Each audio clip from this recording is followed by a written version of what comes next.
are injured or unaccounted for. Lester Holt is on the scene for NBC News. This morning, the search intensifies for survivors of the deadly tornado, even as the death toll rises. Everybody in this house is dead. Everybody's gone. I'm still finding body parts down the hill. Carol Dean from Beauregard, Alabama, lost her husband during the severe weather, leaving her devastated. Oh, he's gone. He was the reason I lived, the reason I got up.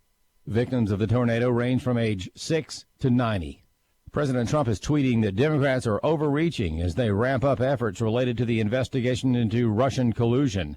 John Decker reports. President Trump calling the wide-ranging investigation into obstruction of justice, corruption, and abuse of power a big, fat fishing expedition desperately in search of a crime. Reaction also from the president's youngest son on the Brian Kilmeade radio show. All of a sudden, it's let's just go harass anybody who has ever made contact with Trump. Let's send out, 81 document discovery requests for everything under the sun. Eric Trump, one of dozens of individuals who've been asked to turn over documents to the Judiciary Committee. White House spokeswoman Sarah Sanders in a statement calling the move by House Democrats pathetic political games. At the White House, John Decker, Fox News. CNN is reporting that the NSA has quietly discontinued a controversial program that collected and analyzed millions of Americans' domestic calls and text messages. Mike Bauer has more. Under a controversial national security policy put in place by the Patriot Act in 2001, the NSA has been collecting large amounts of metadata, the digital information that accompanies electronic communications. That information included what phone numbers were on the call, when the call was placed, and how long it lasted, which was then saved in a database. According to Luke Murray, the National Security Advisor for House Minority Leader Kevin McCarthy, the NSA hasn't used that system in months, adding, "I'm not actually certain that the administration will want to start that back up, given where they've been in the past 6 months." Mike Bauer, NBC News Radio. 2019 marks the 10th anniversary of the Tea Party movement. Chad Groening has more. 2009 was a dark year for conservatives. The country had elected Barack Obama, arguably the most left-wing president of all time. Tom Zawistowski is executive director of the Portage County Tea Party, one of the largest Tea Party organizations in Ohio, and president of the Tea Party-affiliated We the People Convention. He says the Tea Party was birthed 10 years ago by Americans who were opposed to Obama's policies, not the color of his skin. What the left would want you to believe, and the Republican establishment, was that we were a bunch of racists, that we were upset because a black man was elected president. Nothing could be further from the truth. There was never any hints of racism in the Tea Party movement. What brought us together, it was really the engine, the fuel that drove the Tea Party, was Obamacare. Zawistowski says the Tea Party faces a fired-up Democratic Party, fueled by a hatred of Donald Trump. The Democrats and the left, they are already out registering people to vote who are not registered in the past. They are in full battle mode today, and they've got a bag of tricks, like they use this ballot harvesting thing in California, which is not legal in most states, to change votes. They are fighting against any kind of rules that ask for voter ID. Zawistowski says that's because Democrats want non-citizens to be able to vote. I'm Chad Groening. House Democrats are preparing to send a message about anti-Semitism because of comments from a freshman congresswoman about Israel. House Speaker Nancy Pelosi is backing a resolution declaring House opposition to anti-Semitism and bigotry. The resolution is not expected to name freshman Democratic Congresswoman Ilhan Omar, but remarks she has made and posted on social media have attracted bipartisan criticism. And some Jewish groups want House Democrats to take stronger action, including removing Omar from the House Foreign Affairs Committee. Omar has been a critic of AIPAC, a pro-Israel lobby group, and has used language some Jewish lawmakers say evokes anti-Semitic tropes about dual loyalty to Israel. On Capitol Hill, Jared Halpern, Fox News. For American Family News, I'm Rusty Pugh. Oh, what's that song we used to sing? Amazing Grace was one of them, where we sang, Amazing Grace, how sweet the sound. That saved a wretch like me. You know, they took the word wretch out. Many people took the word wretch out. They said, because don't say that. That's offensive. But without Jesus, you are a wretch. Don't miss Bishop E.W. Jackson and The Awakening. Weekday mornings at 9 Central on Urban Family Talk.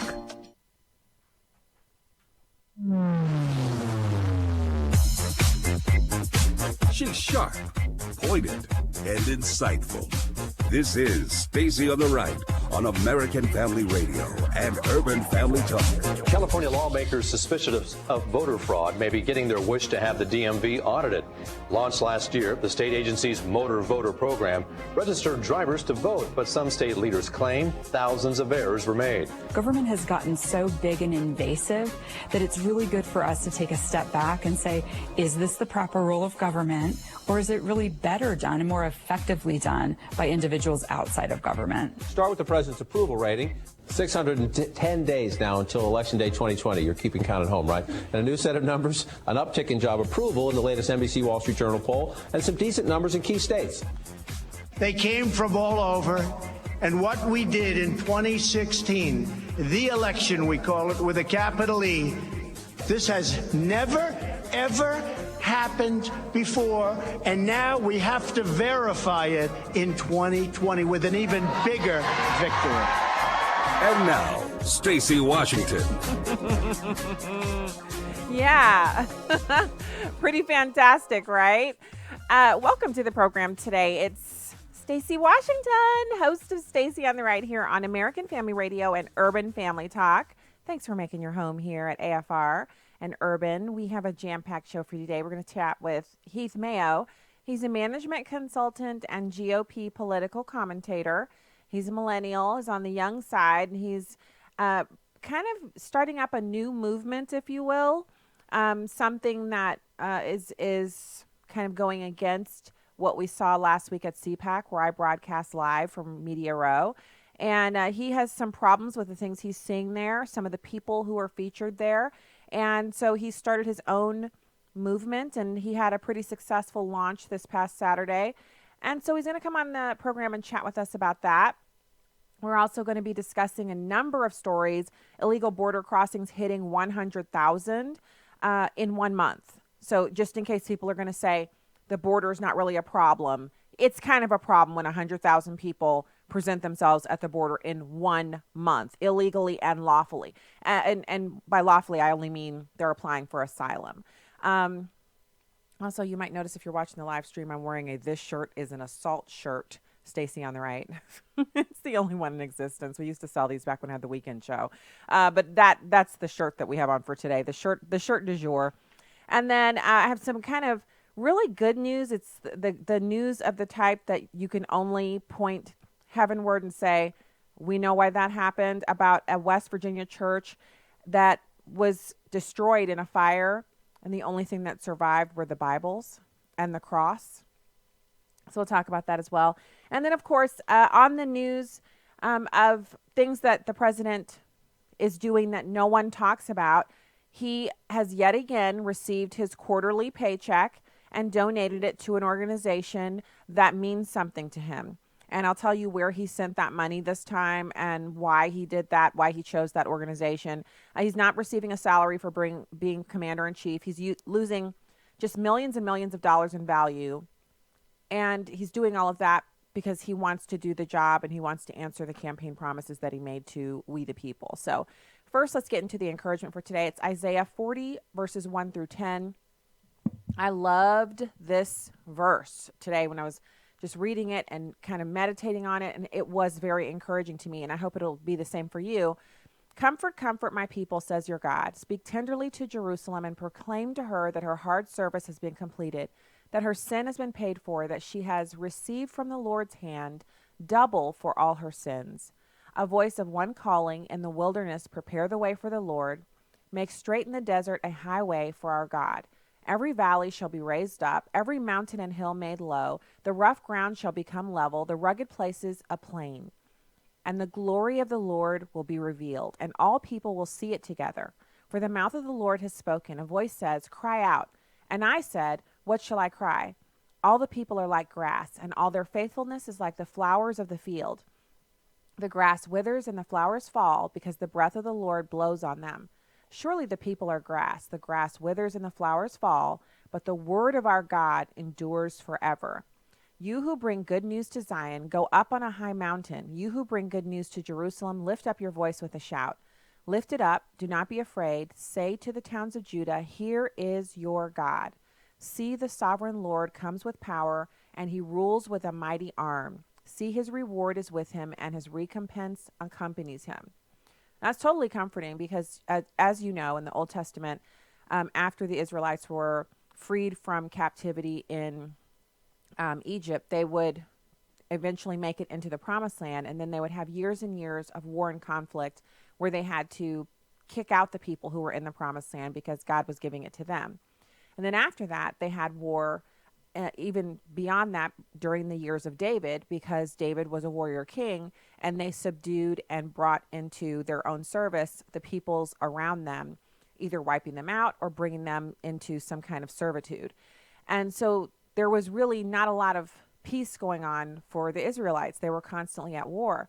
And in this verse, they're being told to tenderly discuss among themselves how they're now coming out of that period of war, and that they get to basically look upon the land in a state of peace for a while, and that they have become as numerous as shoots of grass. So there are many, many, many of them, but they have good news, and they're to lift up their voices and shout about it so that they're not afraid, and that they can give glory to God for this new kind of era that they're walking into. And for us, what we can take from that is that for everything there is a season. We will not always be in a state of it's very frustrating right now. I've got so many people have communicated one way or the other how frustrating it is to see the disunity in families, parents on one side of politics and kids on the other. And, kids who were, they were raised in church, they went to church and sometime in college while their parents are paying for this college education. The kids leave the church, they leave their parents, often will cut their parents off.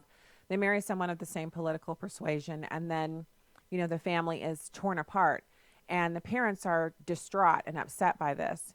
And so my encouragement for any disunity at all is that our God calls us to reconciliation, but also when the person is unwilling to reconcile with you, you can still pray for them, and you can still seek God's face on their behalf for deliverance. And you have to keep on living. You have to keep on enjoying what God has given to you and enjoying the things that you can enjoy in spite of that disunity, that, the broken relationship, what have you. It's so sad to see because politics is not the thing that's supposed to be splitting us up as Americans. Yes, we can disagree on it, but we're not supposed to be at each other's throats and unable to have a relationship because of political leanings. But when we see part of the political sphere begin to advocate for killing babies after they're born and completely obliterating the social fabric that really it enables us to have a society, going against not just the founding documents, but the very word of God, what God's word tells us we are to do, regardless of the politics, it becomes very hard to live peacefully side by side. And I've read a lot of articles by, great thinkers in our society right now, who on the left and the right, who've said, we're in a kind of cold civil war right now. It's not a hot civil war. We don't have gunfire. We don't have hardened positions, but we do have emotionally hardened positions. And physically, we're separating ourselves. And so it's like a cold civil war between two sides of the country. And I'm really surprised by how evenly split it is in light of the fact that the Democrats are so openly advocating for, the infanticide and destroying our actual mechanism by which we have this, look, like it or not, we founded this country. It was founded on Judeo-Christian principles. And when we remove God from the public arena and try to let man hash out his own morality, we end up with the kinds of crazy, criminal, depraved things that we're seeing all over the place. And people want to ask why. Why are people doing that? Why are so many Americans killing themselves? Why are so many kids shooting up schools? Why are so many people killing each other? Why are people robbing and stealing and embezzling? And why are people, it's like asking, why is the sky blue? Or why are men and women two distinct, separate entities as opposed to, 1,000 different, variations of the two? It's like railing against the wind. You can't win that one. And these questions come from a place where people just don't understand how depraved and wicked the human condition is. Without a savior, that's who we are. So instead of asking why, let's start sharing that truth with those who need it most and living for him completely ourselves. That's a continual choice, something we do every day. And, we fail, we make mistakes, but we get back up and we keep doing it, not just for ourselves, but for those around us who are watching, trying to see exactly what the Christian experience is, what it means, why we're so committed to it. What does that look like? We have to do it. So that was encouraging. I loved it. Isaiah 40 verses 1 through 10. Check it out for yourself. Maybe read it tonight before bed. It'll be help you get into a really restful attitude. All right. Right now, I want to go into this story. I thought this was so fantastic. And we're going to talk about Trump donating his third quarter salary also. And then we have some audio from Representative Kevin McCarthy talking about Schiff actually meeting his own standards for recusal. This is a stunning actual that he thought this up.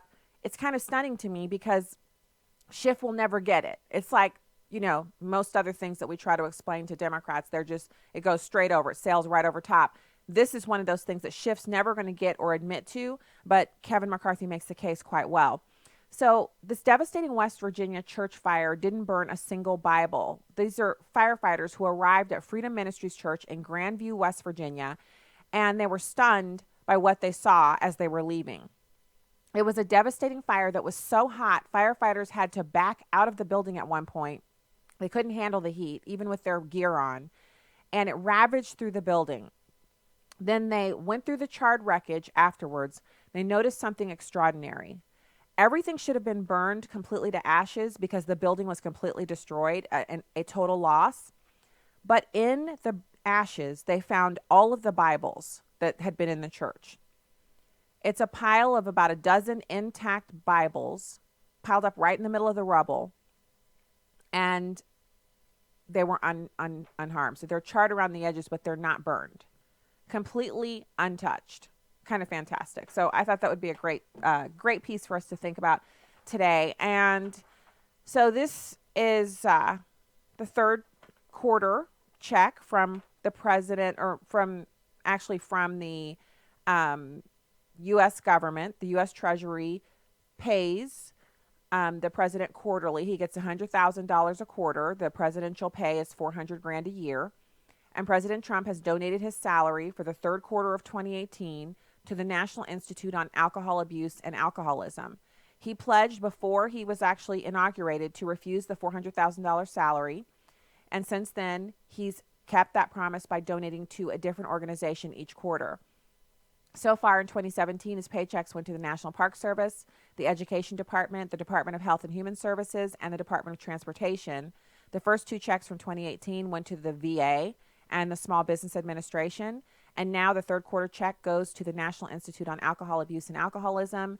The president himself actually never drinks alcohol because his older brother, Fred Jr., died in 1981 after struggling with alcoholism. Trump said his brother always said to him, don't drink. Don't ever do it. Don't drink. And the president says he can honestly say he's never even had a beer in his life because of his older brother. His quote is, "Can you imagine if I had what a mess I'd be? I'd be the world's worst." So the National Institute on Alcohol Abuse and Alcoholism claims to be the largest funder of alcohol research in the world. And it's really exciting to see the president making these decisions to donate the money. Theoretically, because he's losing so much money on being the president and not running his businesses himself, and the onslaught of liberals trying to attack his business interests, you would think that he would just say, you know what, put that $400,000 into the Trump organization and use it to, invest or shore up some of our properties or whatever. Instead of doing that, he's donating it back to the government and back to organizations that are, causes that are near and dear to his heart. I know people hate him so much. But if he was all bad, would he be doing that? I mean, $400,000 is a lot of money. I would have a hard time giving that up for no good reason, even if I was rich. So I'm just saying. All right, when we get back, we'll have Heath Mayo, GOP political commentator, after these messages. Stay there.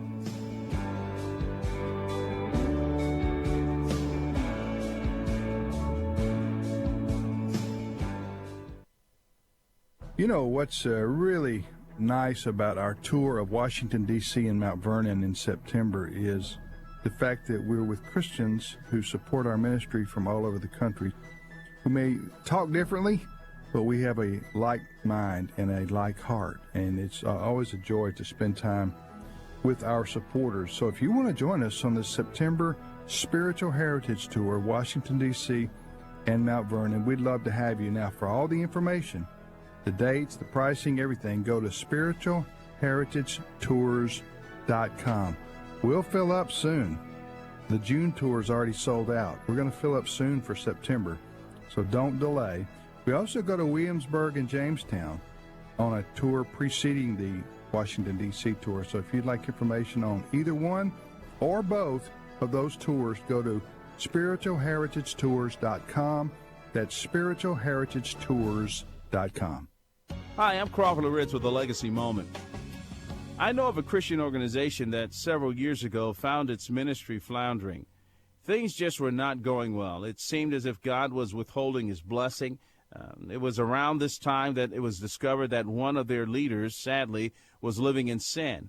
When they addressed the situation, things began to turn around. Not every difficulty we experience is because of someone's sin. I want to be quick to say that. At the same time, what we do and how we live does affect others. Sin that goes unconfessed in my heart and life does affect those folks around me. That's the message in the first part of Joshua chapter 7. This is a story of the sin of Achan. Listen to these words in verse 1 of chapter 7. But the sons of Israel acted unfaithfully in regard to the things under the ban. For Achan the son of Carmi, the son of Zimri, the son of Zerah, from the tribe of Judah, took some of the things under the ban. Therefore the anger of the Lord burned against the sons of Israel. Down to verse 11. Israel had sinned, and they have also transgressed against my covenant, which I commanded them. And they have even taken some of the things under the ban, and have both stolen and deceived. Moreover, they have also put them among their own things. Therefore the sons of Israel cannot stand before their enemies. They turn their backs before their enemies, for they have become accursed. I will not be with you any more unless you destroy the things under the ban from your midst. Well, here's what I want you to remember and do today. Search your heart, and if there is any unconfessed sin, anything that you have to repent of, take care of it right away. There's just too much at stake. A transcript of today's Legacy Moment is available online at livingalegacy.org.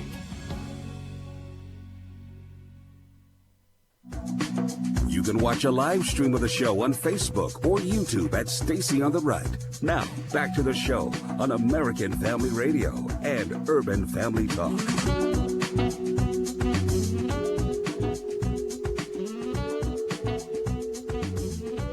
Welcome back to the show. Thanks for being with us today. It is a pleasure to be with you, and it's also a pleasure to welcome our next guest to the program. We have Heath Mayo, management consultant and GOP political commentator. Heath, thank you for joining the program.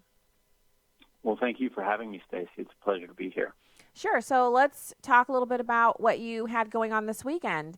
I was at CPAC on Wednesday evening, Thursday, and Friday. We broadcast live Thursday and Friday. And then I jet-setted back home because we had a snowstorm incoming, and it actually turned out to be pretty awful. But I wanted to get back in town before then. So I wasn't in D.C. on Saturday evening when there were, obviously, there was another full day of CPAC where the president spoke, and then there were a lot of gatherings in the evening, of which you actually had something new that you started on Saturday. Yes, that's right. We did. It was sort of unexpected, actually. I don't know how familiar you are with the gathering, but it really started about 2 weeks ago. I had sort of grown frustrated. I attended CPAC all through college, and even after, I think the last time I went was in 2015. And, in recent years had kind of grown frustrated with, I felt that it had kind of strayed away from kind of the substantive conservative issues and sort of strayed from conservative principles in some ways. And so I just sort of tweeted out a joke that, I thought I'd get together with some buddies in D.C. I was going to be down there visiting my girlfriend, and thought we'd get together and maybe air grievances or something over drinks. And, went into a meeting on Monday morning and looked down at my phone afterwards, and folks all over were wanting to know if there was a meeting near them, if they could get involved somehow. And so we quickly scrambled to try to get these events set up, and we ended up having 12 across the country of folks just coming together to talk about our principles. Okay, and so when you say the principles that you came together to talk about, what are those for listeners who, haven't had a chance to really see, especially for people who aren't on Twitter or who don't pay attention to what's going on there? What principles are you guys sitting and discussing and kind of hashing out that you felt like weren't addressed at CPAC? Sure. I think, it's interesting. I think a lot of the folks that were inspired to come to our gathering really saw it as a chance, a conversation to get back together and talk about what our principles should be. I think the whole idea was that CPAC, which had sort of been this long-time institution of conservative thought, had sort of muddied the waters with these personalities that sort of had lost the focus of conservative principles that it used to have, to the point where a lot of folks weren't really sure what it even means to be a conservative today. So, what does it mean? Do conservatives stand for tariffs? Do they stand for, some of these new inventions that have become in vogue on the right? Or what is the definition of conservatism moving forward? So I think that was the hope, was that we could get together and talk about what those principles are today, if they've changed, if they're the same. What does conservatism look like in the 21st century? So I think, there were good conversations. I think a lot of the principles that we heard were sort of familiar territory for conservative principles: free market, the Constitution, faith, family. These are all sort of critical components, I think, still of what folks think of when they think of what it means to be a conservative. Okay, so I can't disagree with you there, and I think some of the things, like when you mentioned tariffs, I've never really been pro-tariff or anti-tariff, but I have been very concerned about the fact that all of the deals that we have with, say, the nation of China favor them heavily, to the point that American businesses have lost their intellectual property, and we've lost a lot of our own intrinsic value in our companies through them knocking off our products. And other means of trying to address that issue have not come to fruition. Other presidents have tried to at least communicate with China about this, and there's been no movement. And now we're to the point where Huawei has this 5G network, and they've embedded spy software in it, and they're trying to get that network installed in Western nations so they can spy on us and lift our property without, they don't even have to have us put a factory in China anymore. They can use that 5G network to steal from us. And the president is working against that. And I think what I've seen from people who are moderates or on the right who are against tariffs, they haven't come up with a solution for how to deal with China outside of the mechanism that the president has chosen to use. Did that come up in your discussions? What instead of tariffs, what should the president do? I think that's a pretty detailed policy discussion. I think certainly it came up in the corridor conversations that were had. But I just say I think there are options that the president has on tariffs and trade to make trade fairer. There's unilateral processes that he's employed by hiking up, using his authority as president, hiking up tariffs on China, trying to bring pressure on their economy that way. But there's other multilateral ways to engage our allies, to work multilaterally, as conservative Republican presidents in the past have tried, operating from the premise that trade barriers being lower generally are to the benefit of consumers. When trade barriers are lower, as a rule, as a principle, consumers pay less when they go to purchase those products, and this is everything from steel input costs for large businesses. It lowers the cost of everything. And so while certainly I agree with you that China's labor practices and other practices have certainly been unfair at some junctures, I think it's a question of what our fundamental commitment is. If we're committed to free trade and working with our allies to bring multilateral pressure on China's economy, or sort of going it alone and trying to browbeat China into doing what we want. I think it's a different tactic. I think it was certainly something that came up in our conversations. But again, I think it was that substantive conversation that we didn't think that we would get at CPAC that we wanted to kind of have by coming together in these gatherings. Well, I'm glad that you had the gathering. I actually think it's wonderful when people get together, whether they go to, the kind of established gathering, which was CPAC, or if you host your own things. I think I would never be negative about that happening, because not everyone, pardon me, not everyone can make it to CPAC. I know I've missed the last couple of years just because of family commitments, but I would love to if there was a group meeting, here locally of people that I'd never met before who were having discussions like this. I'd love to go and, buy my own food, or, buy my own Sprite and sit and listen and talk and kind of engage in these conversations. And we do have a couple of think tanks here locally that have breakfasts and policy discussions, and sometimes I make those. So I think it's great what you're doing. I have no problem with that. But I do. The reason I asked you the question about what kind of solutions were discussed is because you mentioned tariffs. And I think the president is getting a bad rap. I tend to view things, Heath, in the actual lens in which they lay. So it's fantastic to say we should apply, multilateral pressure with our allies and do all of these things with them against China. But it doesn't actually acknowledge the reality on the ground, which is a lot of our Western trading partners, their political orientation has changed over the past 10 years or so. And so they're not as willing to come to the table and apply multilateral pressure to China as they once were. It's the same thing with their relationship with Russia.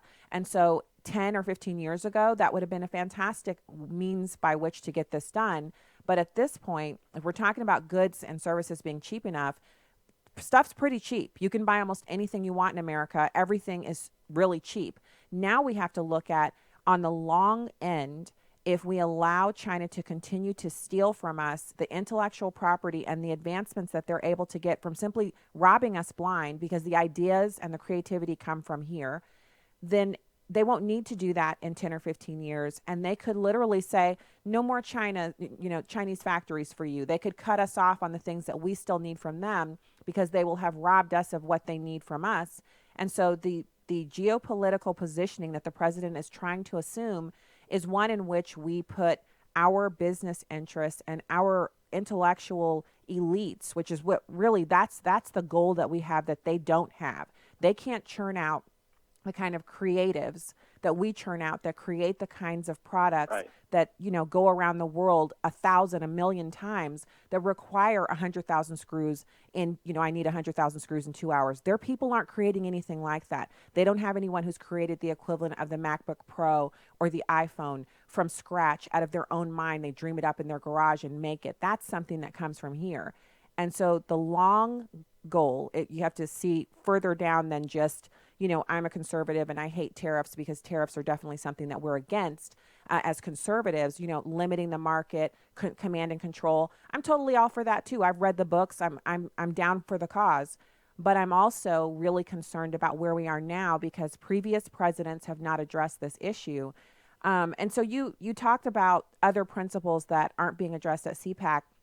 And I happened to catch an interview that was on CNN. Brian Stelter had Bill Kristol on, and he was saying that there are a lot of grifters at CPAC. And I certainly can understand where he's coming from, because, Bill Kristol he's a never Trumper, and he himself has written books and sold them. And people at CPAC also, appear there and sell books. I had a good friend of mine, Jeff Reynolds, just has a new book out. He was at CPAC at the Hub, sharing the book.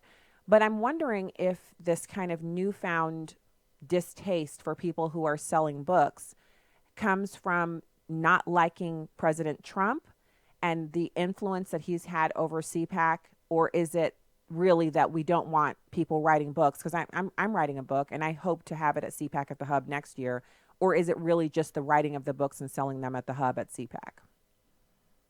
Yeah, I just think that, we certainly have no problem with folks writing books and marketing books and selling books. I think it's just that when it comes to searching out substantive conversations between folks that are there, with sort of without an agenda, without a profit motive, to sort of come together and just have honest conversations. That, I don't think the folks that came to the Principals First gathering, for instance, were really there to hear any speech. Bill Kristol didn't give a speech. We didn't have any candidate come and kind of hold forth with a big chant and rally session. This was more about one-on-one conversations, figuring out what the issues are that we care about, and sort of moving the dialogue forward. And I think when we talk about the word grift, that's what I think we mean. I think it's not necessarily something against it in and of itself. It's just as a forum for serious conservative intellectual discussion. It just seems to have lost its oomph on that metric. So I think folks were sort of just have gotten a little bit weary with what it's become in recent years, and we're looking for a different method. And I should say, with respect to anti-Trump or pro-Trump, that was not sort of the meaning of these gatherings. We had Trump supporters there. We had folks that had gone to CPAC, left CPAC, and came to our gathering. So it was more about principles versus personalities, not Trump. I mean, that's sort of what we were trying to get away from. But this wasn't about any person or any egos. It was more about the ideas. Well, I really appreciate you saying that, Heath, because in my mind, the people that you're talking about that you sat down with and y'all had these discussions, they're exactly the people that we need not to abandon a meeting like CPAC. There were a couple of moments which, anybody who listened to the podcast of the show or who was listening live when we were broadcasting, at one point on Friday, there were some individuals who were representing a very specific part of the movement, or I should say their own movement that is now intersected with CPAC. And I was not happy to see them there, but to each their own, it's a free country. But towards the end of the day, as I'm finishing up my broadcast, last 15 minutes, they just started to yell and chant out in the media row area. Now, clearly, there was no sign there that said you can't yell or chant here, but it would be assumed that if you see, there were at least 40 cameras out there and 53 booths with radio equipment, that wouldn't be the place to yell out your feelings about how much you love CPAC. But it was an attention getter, a means by which they could draw attention to themselves, regardless of the fact that some of us were on the radio interviewing people. And I think when you talk about the grifter component, that popped into my mind. Now, I don't love everybody that they had speaking. I kind of felt like there is this kind of aura of unseriousness about some of the speakers. Not a lot of them, but there were a couple where I was kind of like, what value do these people add for people like myself who I flew, 2 hours and had to get a hotel room and, went against the weather and all that stuff. I had to put out and expend a lot of energy to be there. And there were a couple of speakers I was kind of like, they're not worth me being here. But there were others who I was really glad to see, and I was glad to hear their panels. The Lisa Daftari of the Foreign Desk had a panel on Thursday morning where they discussed the whole Russia controversy, and they were not agreeing with each other. And I thought it was a really good chat that they had. And right. So, it's like any conference. I've never been to one where I was like, this is just 100%, all the way through from top to bottom. There's always someone where I'm like, I probably could have missed that. So, do you feel that you're going to go back, or is this new conversations mechanism that the way that you're going to get these kinds of information sharing done in the future? Yeah, I'm certainly, I'm certainly open. I can speak for me personally. I don't know about the other folks that attended across the country, our gatherings, but for me personally, I'm always open to go back to CPAC. I think it was just this year, they had the whole Milo thing last year, and then this year, I don't know. I didn't think that it was going to be a productive discourse, and so I just came up with this idea of getting together with folks outside of CPAC. But I think, and I hope at least that by drawing this kind of line in the sand a little bit this year, Matt Schlapp and the powers that be at CPAC will sort of realize that there are folks out there in the movement who maybe feel a little bit disaffected with the direction that the program has taken in recent years. And to your point, obviously there were great panels, great speakers there, but hopefully by drawing the line in the sand this year, we've made a point, and I think they'll probably take into account some of the frustrations that folks are feeling, and hopefully improve the program for next year. And for me, at least, I certainly am open and hope to attend in the future for sure. Well, I think it was pretty fantastic that you got, 13 gatherings across the country from a couple of tweets. So you got to keep that up. That's movement activism, and I hope to see you at CPAC next year. Maybe we'll get to meet and shake hands.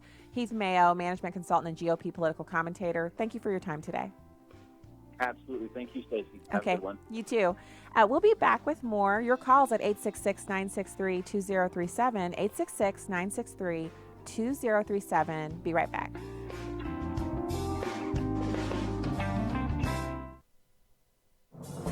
does it take to be a sports success and a team player?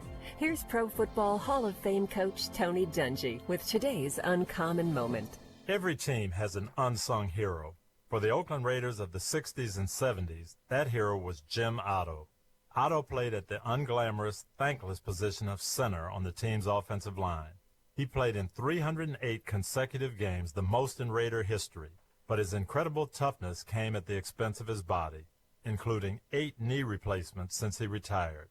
Philippians 2 says, value others above yourselves, not looking at your own interests, but to the interests of others.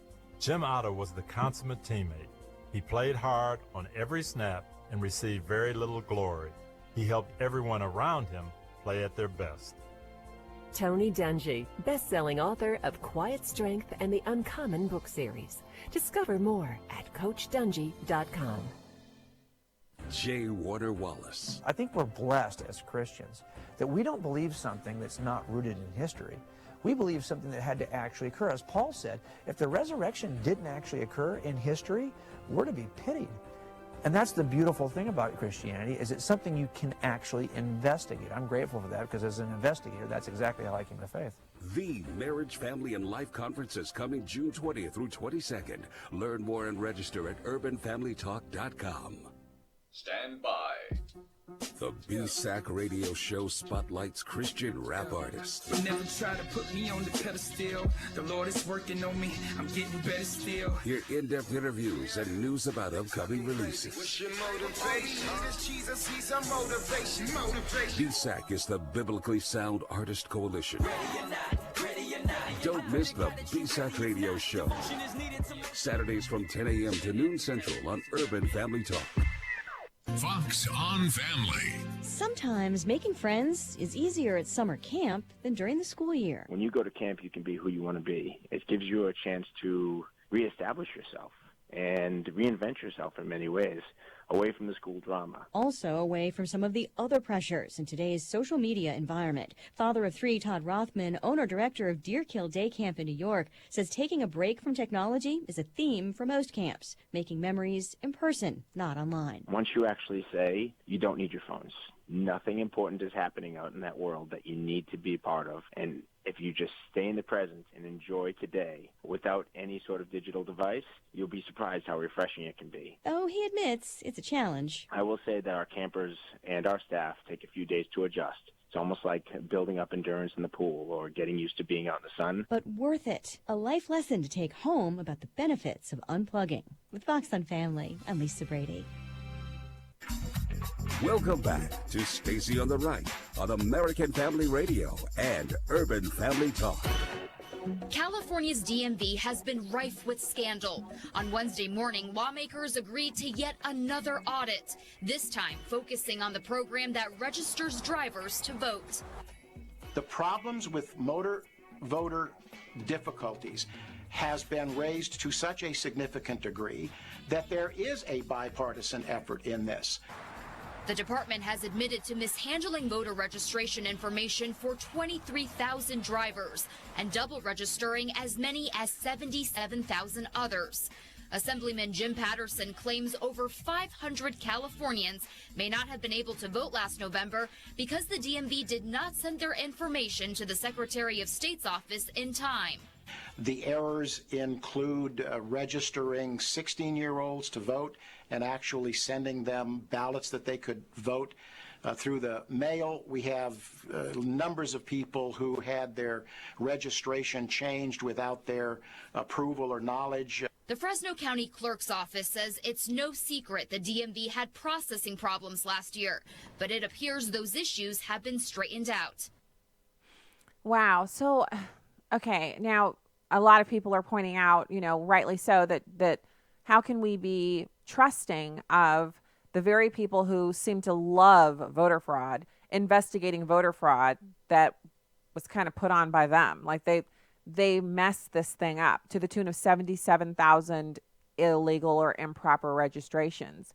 And that's significant. 77,000 is more than enough to sway at local elections, and it can be very pivotal in a statewide election like senator or, in a House rep seat. So this is something that has to be corrected. But the question is, after this news reporting, what happens? You know how that is. The initial story comes out. There's a furor over it. There's a lot of discussion and news reporting. And then all of a sudden, the story's out of the news. We've moved on to the next thing. And then what? What's happened then?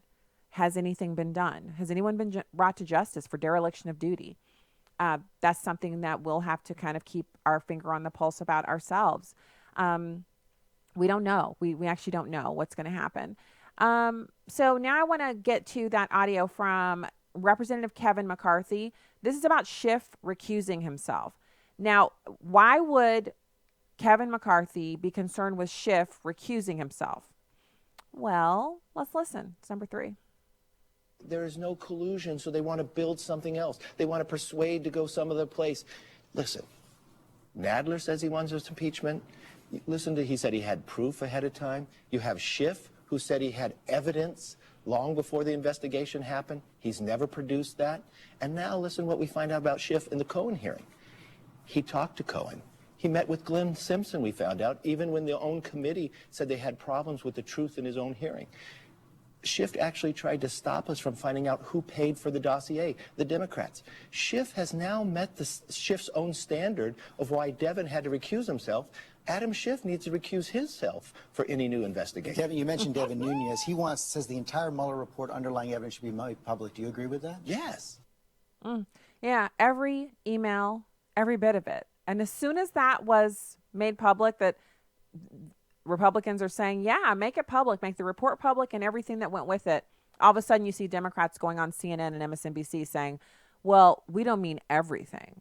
I mean, the emails, that's still classified. That, in other words, we want the report so we can doctor it and spin it and make it into whatever we want. But we don't want that underlying evidence out there, because that underlying evidence might be exculpatory in favor of the president. It might make it look like we were on a witch hunt to undo the last election, which is what one of the Democrats said on TV. He said, well, you know what we have to do is we have to kind of make sure that Americans don't think, we have to convince them that we're not trying to undo the results of the last election. Well, why would they need to convince Americans of that if that's not what they were trying to do? In other words, we need to snow Americans. That's what we're trying to do, but we need to snow them and convince them that that's not what we're trying to do. I mean, do you, like, really, bros? Yeah. So, anyway, I was really disturbed that in addition to everything else that's going on, and the president has so much on his plate and so much that he has to deal with, we have this, it's roiling. It's like it's still bubbling. It's boiling. It stinks. It's the swamp at its worst. And they're not going quietly into that good night. They're not going to let this go. They're going to keep doing what we're seeing here, which is just bringing up stuff that's not real, stuff that has nothing to do with collusion. They're just going to keep doing whatever they can to keep that at the forefront. So I mentioned that the president's approval rating has continued to climb. And this, to me, was great news, because it means that somewhere in America, a lot of Americans are breaking through the echo chamber of the mainstream media, and they're getting between the weeds, and they're making their way inside, and they're actually getting some real news about what's happening. And that's pretty tough now. You have to actually say to yourself, I'm going to go out online on my laptop or my phone, and I'm going to find some alternative news sources. I'm not just going to turn on my television and listen to that. Oh, and huge shout out to people who've been reaching out to me about the documentary that we did on taxes and the tax cut that we did here in the state of Missouri. And that documentary has been airing all over television networks in Missouri, and it's been great to see the feedback from people who really understood what we were working with there. It took a long time to put together, and I was really honored to be a part of it and to get to kind of be the host and moderator of those interviews. It was great. So President Trump's approval rating is actually still going up. This is an NBC News Wall Street Journal poll, which was published on Monday, puts President Trump's approval rating at 46% among registered voters. His Real Clear Politics average rose to 44.4%, his highest mark since October of 2018, following the confirmation of Justice Brett Kavanaugh.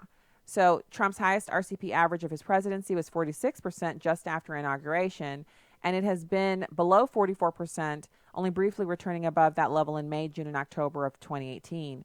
So the numbers still indicate that the president is vulnerable heading into 2020. I kind of wonder about the methodology, and I wonder, obviously it is better for the Democrats to paint the president as being vulnerable going into 2020. If he's vulnerable, it means they have a chance. It makes their candidates look stronger, and it sets the electorate for the possibility that he might not win. That depresses voter turnout. So if you think about that just for a second, what would you want to do to your opponent if you were running? And obviously, for people who just want to run on their own merits and win based on who, runs a better race, who the best contest, you're kind of out of this question. But for people who are going to win by hook or by crook and they don't mind scratching their opponent's eyeballs out, this is the perfect scenario. You just keep showing the polls, putting the president in a really weak position. Despite the fact that the president enjoys I think 88% approval with men in the Republican Party and 98% approval with women in the Republican Party. But somehow he's not going to get all those votes again? Well, how can you ensure that he doesn't get those votes? By depressing voter turnout, by convincing those men and women who approve of what he's doing that he's vulnerable going in and he has no way of winning. Then they'll probably say, well, some of them, a significant number, significant enough to sway swing states and whatever, might say, well, I'm just going to stay home because I can't believe it. They've won again. Nobody's won anything. Yes, we're in campaign mode and 2020 has begun as far as the campaign season, but no one has won anything. And if there's anything we know as Christians, it's that God is known for coming into these situations where it looks kind of hopeless and showing up and showing out. So I'm telling you now, first of all, be encouraged. That is a continual refrain with me because I need to hear it. So be encouraged, Stacy, be encouraged. But also, it's not over. This is not over. So the best thing for us to do, instead of worrying about whether or not someone can win or someone can lose, is to go out and share the gospel with just anybody who's in your circle who doesn't know the gospel. Share it.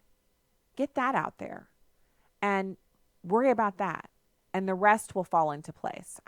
And of course, for people who are working on state committees and doing things like that, more power to you and keep doing that good work. I'm not encouraging you to stop that, but I'm talking about the real thing we're here to do, which is, disciple all men so that he can draw all men unto it. Yeah, that whole thing. That's what we're supposed to be working on. So, this poll is an NBC Wall Street Journal poll. 41% of registered voters plan to vote for Trump, while 48% say they plan to vote for whoever ends up becoming the Democratic national candidate. Now, I became aware way back when, 8 years ago, when I first started filling in for people on radio or doing radio interviews, that these polls, they actually sample the Democrats +9. So they get 9% more Democrats than they do Republicans, which accounts for this swing here, doesn't it? 41% to 48%. Because if they oversample the Democrats, they're always going to have the result they want, and the Republicans are always going to look like the underdogs. So I don't really trust this unless I know that they didn't do that Democratic oversampling, which has become basically the mantra, the way that they do polling.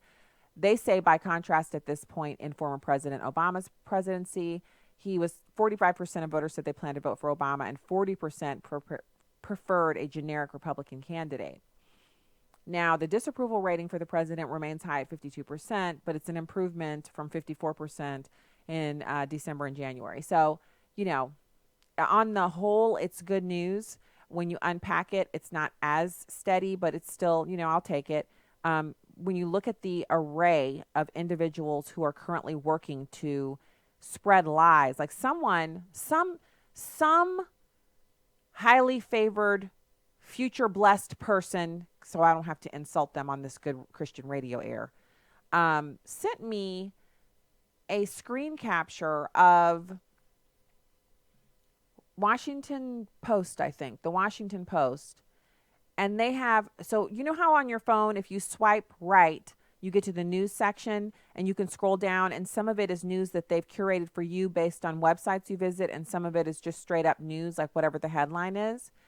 This person sent me an image of a Washington Post story from their news aggregator, and it showed that it says New York Times. It's Apple News, so he's using an iPhone. It says The New York Times, Michael Cohen said President Trump told him to lie in 2018 about hush payments. Join us for highlights and live coverage of his House testimony. And then, of course, his Credit Sesame account. I'm not sure why he wanted me to see that, but that was there. And this image he sent me is from Wednesday, February 27th, and he just sent it to me on Monday, and late in the afternoon during the show. And so, so first of all, I don't pay attention to the Washington Post or New York Times. It was actually the New York Times. I don't pay attention to the New York Times unless there's something in there that is specific to a subject. I'm just not over there perusing their crap otherwise, am I? No. Why would I do that? So he's sending this image, and I'm not sure why he sent it, but I understand that this is what they're parroting out to people. And if you're just reading the news and accepting it whole cloth, just take 3 spoonfuls of that garbage, 4 or 5 times a day, then you probably think the president is like 1 second away from being pulled out of the White House by a SWAT team. That's not so. This is not proven that the president told him to lie. Michael Cohen himself is an admitted liar, and he's been convicted of lying to Congress. Now, that doesn't mean he can't tell the truth, but it impugns his character. His credibility is damaged, and there's no reason why he should have been testifying before Congress last week with cameras on him. If anything, he should have been testifying in closed doors because he's convicted of lying to Congress. He is not credible. He should not have his words spewed across, newspapers and cable news programs because of his lack of credibility. And I'm not saying that because he says things that I don't like about the president. It's because he's been convicted of lying to Congress. That's why. It's pretty simple. That's the reason why I don't trust what he says. So, actually, we didn't go to the phones and take any calls, and it looks like we're good there. So we will have to save over this stunning statistical information about the fraud behind the global warming movement. But I do want to say there was this other story that I thought was pretty interesting. So you remember when I covered last week, I think it was, or it might be the week before, about the kid, and I say kid loosely, he's like 18 or 19 years old. He drove down from Coeur d'Alene, Idaho to visit his family. I think his mom was in the hospital and she was sick. And while he was there was a snowstorm. And so he went back up and got his equipment and came down and made $35,000 over the course of 4 days, shoveling snow, like with his snow plow on the front of his truck, for commercial buildings, churches, and people's driveways. He was charging $500 to $750 per job, and he was just working around the clock. And I talked about how this is America, where it's the land of opportunity. Well, this is an interesting story about Trader Joe's everything but the bagel spice. Now, first of all, full disclosure, I do shop at Trader Joe's, but I've never had this spice before, which I'm totally, I've added it to the list. I want to try it. And I did check on Amazon to see if it's sold on there by an independent seller, and it is. So it's Justin and Kristen Herbert have a good side hustle. They actually go to Trader Joe's and buy dozens of everything but the bagel spice bottles for $2 each. They then ship them to Amazon's warehouse. So what they do is they take each individual bottle and put it in a plastic Ziploc bag that they buy from Amazon. Then they ship all of those individually packaged bottles of everything but the bagel spice. They ship them to Amazon, and Amazon puts them in the warehouse in the fulfillment area. And then these people place a sales little ad. It's a little place where you can purchase on Amazon.com, and they sell them for more than the $2 that they paid. Since they've started, they've made $30,000 doing this. Why am I sharing this with you? Because a lot of times I've been around, I've heard people say there's just nothing I can do. I can't find anything to do. I need to make extra money. Yes, you can. You can buy spices from Trader Joe's and resell them on Amazon and make $30,000. You can shovel snow over 4 days during a winter snowstorm and make $35,000. This is America. You can do it. All right. If you're leaving us now, God bless from the Heartland. If you're sticking around, you have news and information up next.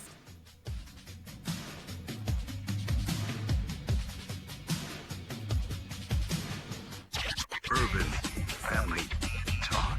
Urban Family Talk. It was a time when men rebuilt the ruins. With one hand, they laid bricks. With the other, they held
You yet again after our wonderful trip to CPAC last week.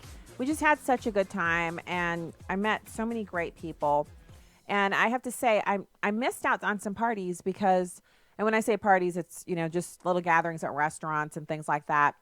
I missed out on some of those because I was that person. After I got done with the show, I spent some time going around. I went into the big room, into the media area, and kind of, you know, absorbed a little bit.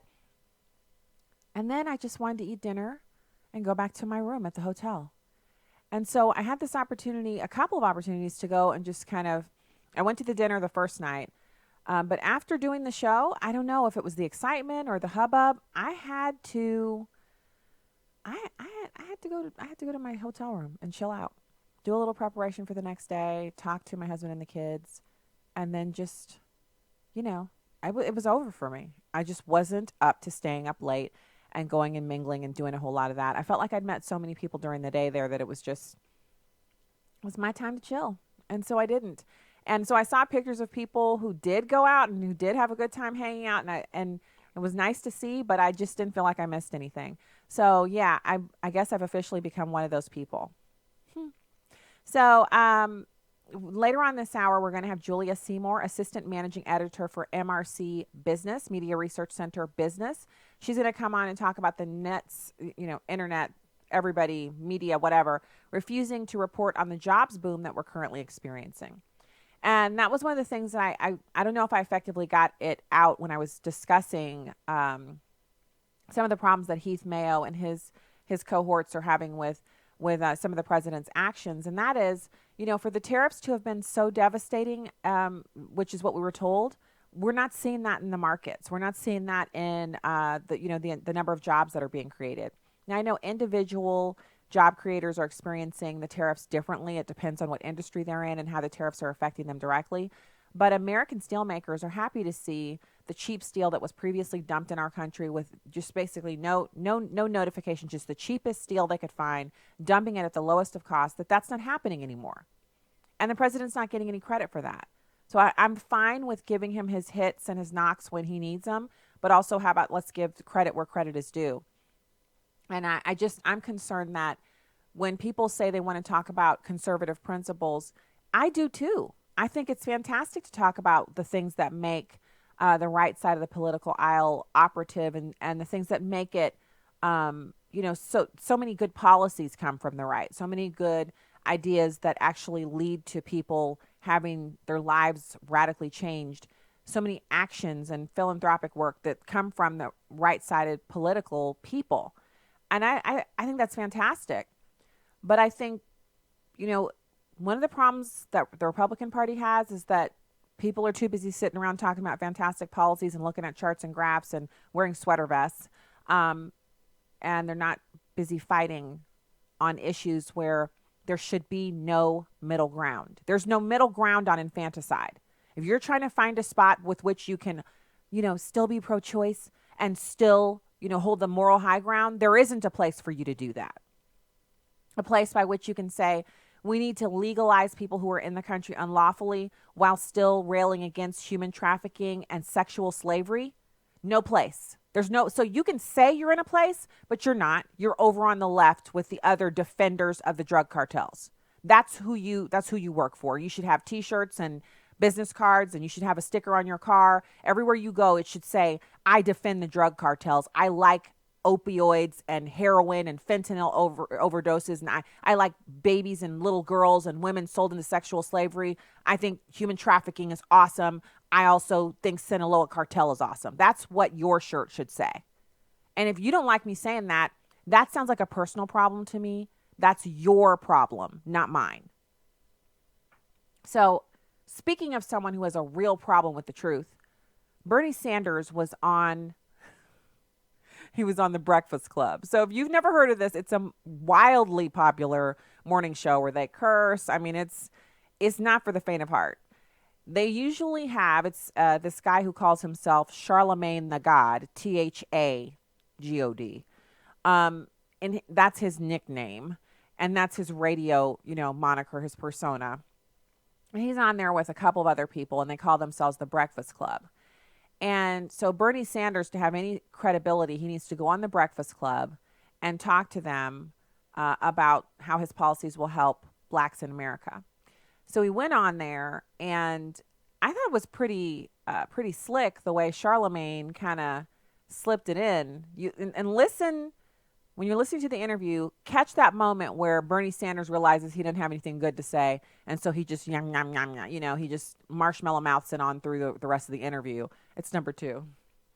I think if you look at my record in terms of civil rights and other areas, you will find that it is consistently a very, very strong record. Any legislation we can point to? Well, legislation that benefits African Americans, yeah, we pass, but not specifically. We passed legislation that benefits working people, sure. If you had to pick a person of color to be your running mate, who would it be? Too early to say. Too early? Much too early.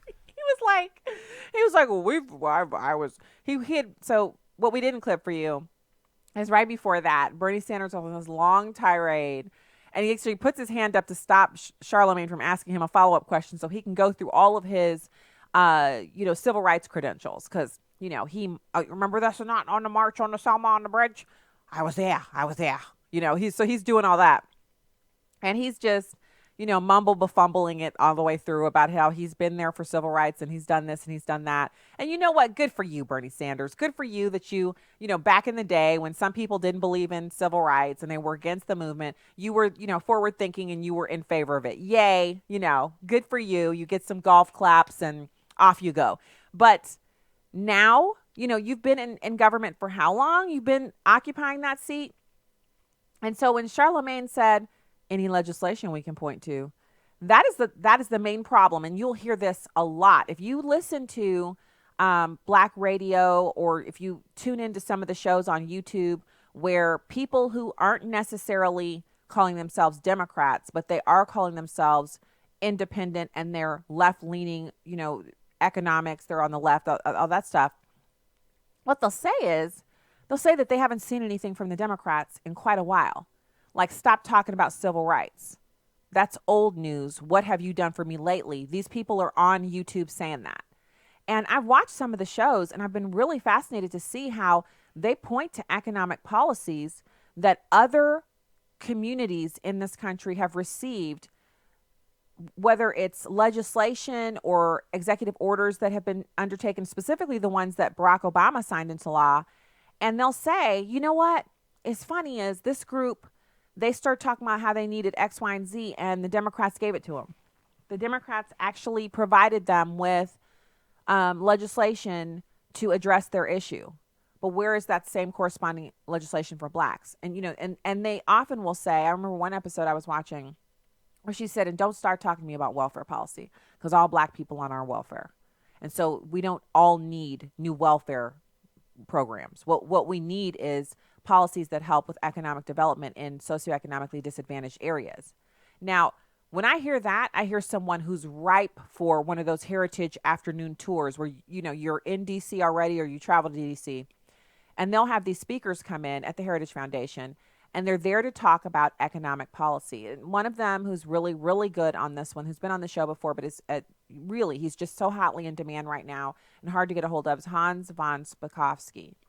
And he does a lot on economic policy. And there are others that we've actually had on the show that we really enjoy. But Heritage will have these afternoons. It'll be a morning where they give you a box lunch. Sometimes it's morning and afternoon. And you get to go in and you basically, once you've registered, you show up and you're in the building that whole time and they serve you a box lunch and then you have more speakers in the afternoon. And you get to learn everything there is to learn about a new Heritage white paper that they've put out on an issue that they really want to see some movement on. You name it. There's so many different topics that they cover. And I really feel like, when I see one of these YouTube videos with these, they're smart people. So these are not those nonsense videos, where it's some meme lord and they have all the vines for you so you can just laugh mindlessly and, just unplug. These are actual people that sat down, they've researched the issues, they've read a bunch of articles that they actually refer to, and they're asking the questions that the Democrats cannot answer. What policies specifically have you enacted? What legislation have you put forward that helps the Black community, meaning the people who are dwelling in these certain regions of our cities in America? So this is not specifically referring to people who are Black and are middle class or are upper class who live all over. They live downtown, they live in the suburbs, etc. It's talking about that unique swath of individuals who are striving to make it, and they're looking for something like the economic opportunity zones, which, if you think about it, maybe not today's Democrats, not the Democratic Party of Ocasio-Cortez and Ilhan Omar, the oppression scarf wearer, not them, but back when Bill Clinton was president, you could see the Democrats coming up with economic opportunity zones as something that they could sign on to, because they were really big into whatever worked, because they were trying to win votes the more traditional way, as opposed to just browbeating people and telling them they're tokens and Uncle Toms if they don't vote, and then just waiting. Like, you just need to vote for us. We're just going to wait for you to come to your senses. We're not going to do anything for you. We're not going to enact anything for you. We're just going to tell you you're dumb and wait for you to wake up. So these people are not buying it anymore. Some of them are college educated. And what strikes me when I watch their videos is how they're asking these pointed questions, but they're not getting any answers. And they talk about Nancy Pelosi, Dianne Feinstein. Harry Reid's retired, but he's risen up out of his crypt and he's now out spewing things about the president like we care. We don't care what Harry Reid thinks about President Trump, but they still have him up, on life support talking smack. And we're supposed to be like paying attention to that. And if we are flabbergasted and, turned off by it and not wanting to watch and listen Harry Reid, you should imagine some of these videos, they're not safe for work, if you know what I mean, where these people are really taking the Democrats to task for decades and decades of allegiance from the Black community and nothing to show for it. The war on poverty, and we still have poverty most rampant in inner cities where Black people primarily dwell, at the largest segment of Blacks. Even in areas where Blacks are moving into suburbs and doing well financially, the schools are still failing, and there's not a lot of economic viability out of outside of a few chains. So what does that mean? Well, Democrats have said in their WikiLeaks cables that policies don't work on the Black community. That's not true. That is not true at all. When we listen to the Laura Carno audio in the next segment, you're going to hear her talking about this one guy who started something called Camp Compass Academy. He just happens to be of the permanent tan. And he did something amazing because he saw a need and he filled it. And it's that type of thing that if politicians, period, because I don't see the Republican Party really marketing to the Black community in ways that are consistent and viable, that will yield voter turnover. I see patches, but I don't see enough. This is the kind of stuff that you have to see that and say, that's something we can replicate on the ground, people to people, not legislatively, not through policy, and change hearts and minds that way. If you're talking about getting out the vote. All right, that's the music. We'll talk about that. And Ocasio-Cortez's mom moving to Florida because she couldn't afford property taxes in New York City. How do you like that? We'll be back.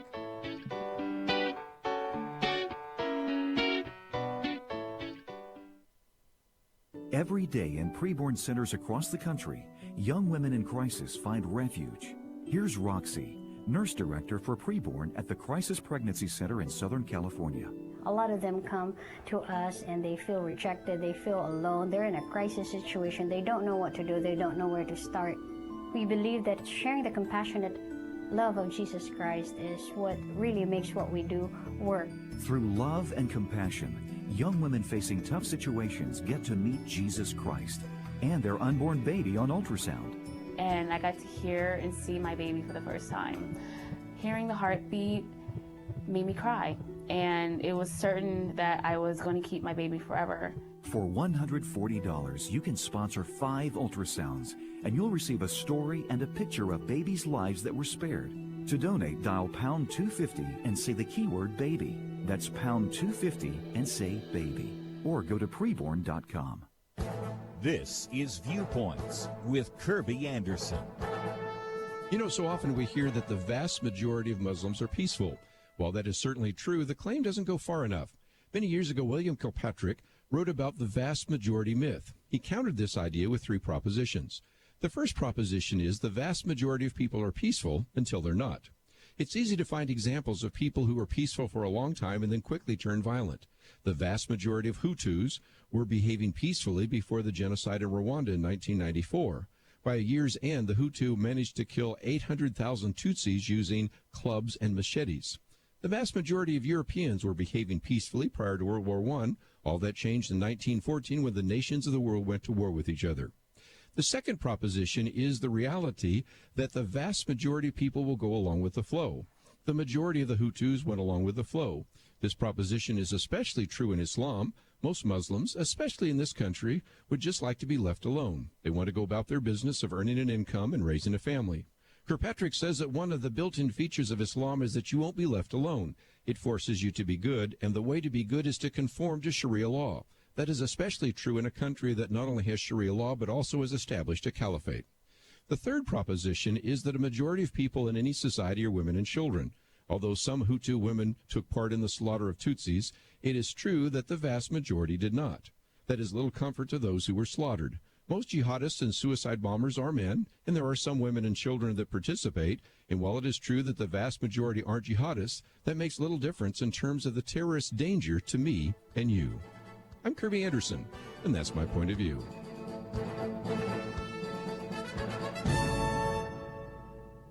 Take Kirby and the Point of View team with you on the go with the Point of View app. Search for Point of View Radio at the Apple or Google Play stores. Welcome back to Stacy on the Right on American Family Radio and Urban Family Talk. Frequently, you hear people say, well, this ought to get fixed. The government ought to fix this thing. And I take the opposite view, and I say the government's just not set up to fix things, either big things or little things. And if there's something that we really care about, we wake up every morning saying, gosh, I wish this thing was better. Why would we turn it over to the government to fix? They break just about everything they touch. When you take a look at the incentives that exist in government, they exist to get bigger. They identify a problem, we throw a lot of money at it. Because government can't fix things, it doesn't get better, and we determine that we just need more money. And what we need to look at is really break that down and say, why can't the government fix things? And I'm also very hopeful and say, and here's why individuals, ordinary citizens acting outside of the government can fix things and do fix things. So that's Laura Carno, and she's of Faster, Colorado, but she's branched out and written this book in which she covers the 4 areas that the government really has no business operating in, that the solutions that come from the government in those areas actually make things worse: education, family. And this is not born of some kind of animus towards government employees. I've told you many times I have family members who work for the federal government. They make a fantastic living. They're good at what they do. And I certainly think that what they do is important. It's important work. So it's not that every government employee is not needed or that the work is not important. But we have far too many examples of Americans whose lives have been materially and substantially harmed by government intervention and policies for us to ignore that government, while it can be a force for good, has expanded to outside of what the founders intended when it comes to, just governing, just people living. When we hear people talk about how they want to be left alone, a lot of people on the left here, well, they just want to keep all their money to themselves. Well, yeah, of course we do. I mean, what world are you living in which you're just sitting around on a street corner somewhere with all the money you have saying, here, would you come take some of this money? No one's doing that, liberals included.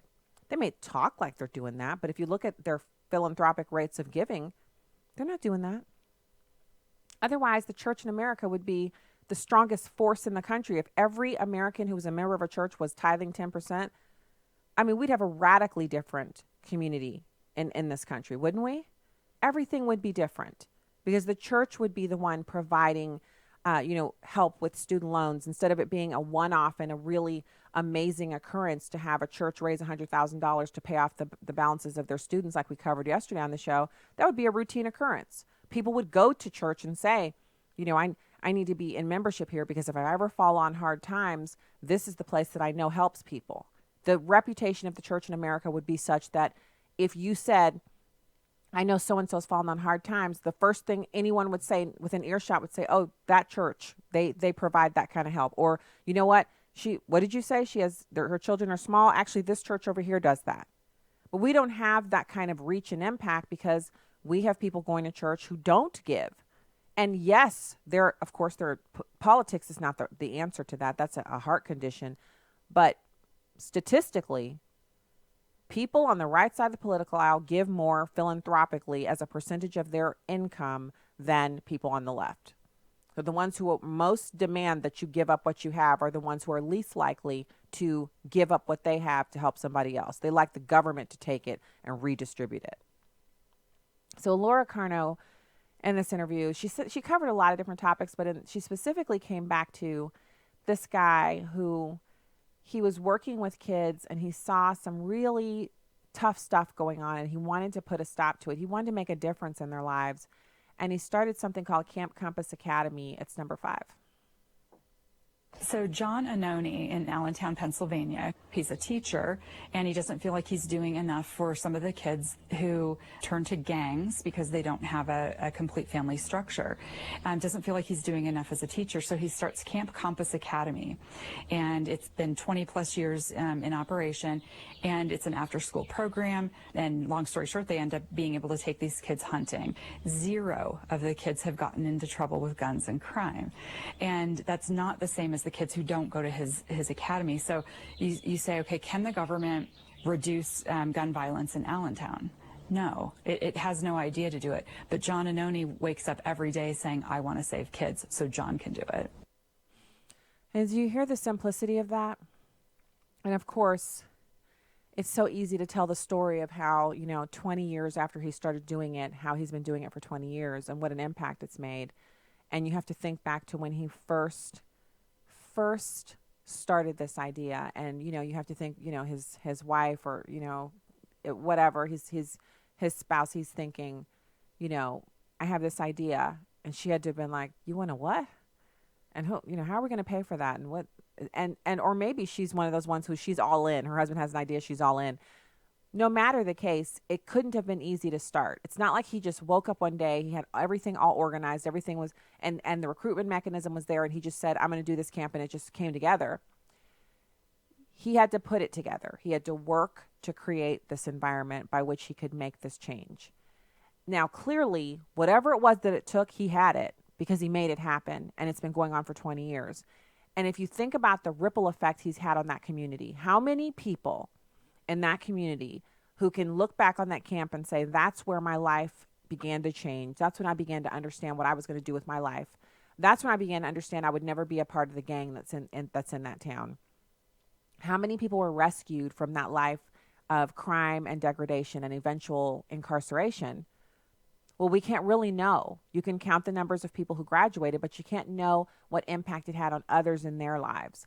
And the eventual families that have come out of the kids who graduated from that camp, graduated from high school, and then went on to do well and start their own families. And so people running around that maybe wouldn't have been running around because their parents would have been incarcerated and never would have met and made them. So when she makes that point, I just think about it's an amazing opportunity that we have if we have anything. So, if you're in need of being rescued, there are organizations out there, but we need more of them. We need more organizations to rescue people. But if you're not in need of rescue and you have the ability to help so that others can be rescued, this is a huge, amazing opportunity to change people's lives. It's a forever type of a change. When someone is snatched out of the jaws of the prison pipeline where they never get that first arrest in middle school, and they stay in school and they graduate from middle school and go on to high school and graduate from high school, their life has been forever changed.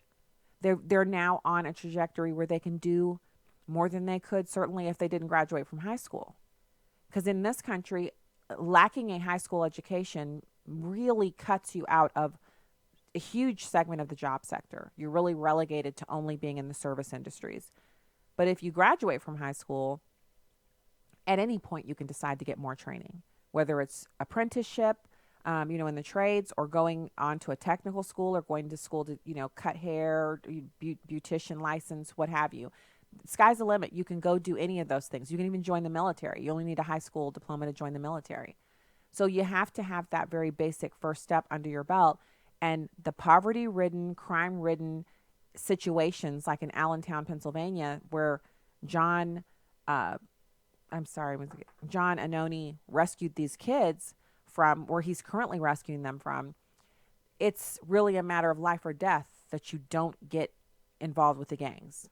It's just, it's one or the other. So we have an opportunity to do some amazing things, and we may not be seeing that as an opportunity for ourselves. We all have problems. We all have stuff we have to deal with. But I just think it's amazing that he decided to do this camp, and that it's had such a wonderful impact on the community that he's in. And I encourage you, if you're listening and you're thinking, wow, that does sound interesting, maybe you're a John Annoni for your community. Who knows? But it could be you. So now let's talk about this illegal border crossings to hit 100,000 people this month after a surge from a caravan. So this is about the number of illegal immigrants crossing into the United States. This number rose sharply in January and February of this year, and U.S. authorities are warning as many as 100,000 Central American migrants will likely breach the border in the month of March. This new report from the Washington Post sheds a stunning new light on the border crisis. Quote, the number of migrants taken into custody last year jumped 39% from February to March, and a similar increase this month would push levels to 100,000 detentions or more. Now, my question is, why are we detaining 100,000? Why are we not just simply turning them right back around? Sounds like we need another executive order. It's ridiculous. Why would we detain them? They're here illegally. Bye-bye. So the president also signed an additional executive order, I believe it was, expanding the Remain in Mexico policy that he implemented, which basically says if you show up at the border and you file for asylum, you don't get to come into America and stay like they were doing before, catch and release. You have to go back to Mexico and wait there. Well, since he expanded that program, since he started it, they've seen a spike in people who they're no longer seeking out a Border Patrol agent to turn themselves into. They're basically saying, well, that's not going to get me into the country and I want in. So now they're going around the legal points of entry. They're avoiding them altogether and just crossing into the country illegally. Some of them are being apprehended, of course. And the ones that are being apprehended, they're not even trying to pretend they're claiming asylum. They just want into America. They want to get in, and they're trying to get in any way that they can. So arrests along the border did fall in recent years to their lowest levels in half a century, but they're now returning to levels not seen since the Bush administration, driven by the record surge in the arrival of Central American families. Now, the revelation comes just weeks after President Trump declared his national emergency. And again, this story just proves that he was right. And I said we were going to talk about yesterday how Mitch McConnell says they now have the votes to override the president's national emergency. They're going to pass a bill similar to the one passed in the House, saying that he can't do that. They don't have the votes, as far as I can tell. Last I looked, they don't have the votes to, as far as I can tell, they don't have the votes to make an override. And I just think it's shameful and pitiful to see the uniparty come together again. Don't you? I posted the story on Facebook, by the way, if you want to look at it for yourself. The uniparty of the Republicans is literally conglomerating together with the Democrats so that they can show the president that they don't want him, according to Rand Paul, making an end run around Congress and expanding the constitutional authority of the executive. Is that what he's doing? Is it really his first choice? Did he not show over and over and over again that he didn't want to declare a national emergency? Did he not say over and over again that he wished that Congress would do their duty? Congress is just sitting around on their hands, pulling down those big paychecks while our border is being breached. And they don't seem aware. Like, Mitch McConnell, are you aware of the sex trafficking? Rand Paul, do you have any idea of what's going on at the border? Of course he does, because he said over and over again, we need to seal the border. But he'd rather vote with the Democrats to try to stop what the president's doing, as opposed to getting around and saying, you know what? The reason he's doing this is because you guys won't give him the funding for the wall. So put up or shut up. I'm not voting with you on this unless you put some money up for the wall. That's what they should be saying. But oh no, there I go again, acting like they behave like regular people. They're not regular people. They earn $178,000 a year for basically doing nothing, missing tons of votes and flying all over the country raising money. They're not normal like us. They don't have the same thought processes that we have, and they don't know how to negotiate, which is a shame. Like, it is an absolute shame that they get paid that much money and they don't know how to negotiate. They couldn't negotiate their way out of a paper bag. I'll hold off saying the insulting things that I'm thinking about Rand Paul. I will just keep it to myself because he often is pleasing in his limited government ways. And since he's doing something I don't like, I will refrain from going any further, from going in on him. I will refrain. You should check out my Instagram account. I posted something on there about this weather. So you guys know we got the snow. And it was all day, like starting at midnight on Sunday, and it just kept on snowing pretty much all day. We only ended up with about 3 or 4 inches from what I can tell. But now it's bitterly cold. Cold like, I just keep asking, where's the global warming we were promised? We were promised the ice caps would melt and that New York's Manhattan would be underwater. And instead, we have bitter cold. And we have 6 months of winter. Have you guys noticed? We've had winter since November. Early November. Before Thanksgiving, we had the first snow here in Missouri. That's not normal. We normally don't get snow until January. And so that's December, January, February, and now it's March. I know I said 6 months, but it feels like 6 months. It looks like we're having 4 months. As everything's supposed to be kind of winding down and warming up because the first day of spring is in March. It's either the 21st or the 23rd. And instead, we've just received another snowfall. And then we had all those horrible tornadoes come down on Beauregard and other places like that, which I encourage you. Let us pray for the people who are impacted there. They had a number of people actually lose their lives, including a 6-year-old. And be on the lookout for ways that we can help that community. Once they've kind of assessed the needs, we'll be able to kind of probably donate online or something like that. So yeah, I mean, it's pretty interesting how this weather has cracked out. And I'm sorry I can't get over it because I'm just so flummoxed by how cold it is and how much snow we've had and how it's just hanging on. So it used to be in Missouri, we'd get some snow and, 3 or 4 days later, at the most 5, the snow would be melting and, we'd be kind of getting back to normal. It's just hanging on because it's that cold outside. So yeah, it's not okay. It's not okay, people. So I want to give you a preview for who's coming on. So today, of course, we had Heath Mayo. Up next, we have Julia Seymour, Assistant Managing Editor for MRC Business. And tomorrow, we're going to be speaking with Stephen Solomon, friend of the show. He'll be joining us. And then later in the week, we have a couple of different people scheduled. There's some scheduling issues here. Looks like we're going to be talking to the president of AFP on Friday. That's going to be awesome. All right. Have a great break. We'll be right back. Have you noticed how your priorities change as you grow older? They are simple and silly as children. Most of us don't even want to admit what they were in college. As a young adult, they start becoming more serious, and then your priorities completely change when you have a family. As we reach the last quarter of life, we start thinking more about our mortality and what waits for us. The problem with that is none of us are guaranteed any amount of time.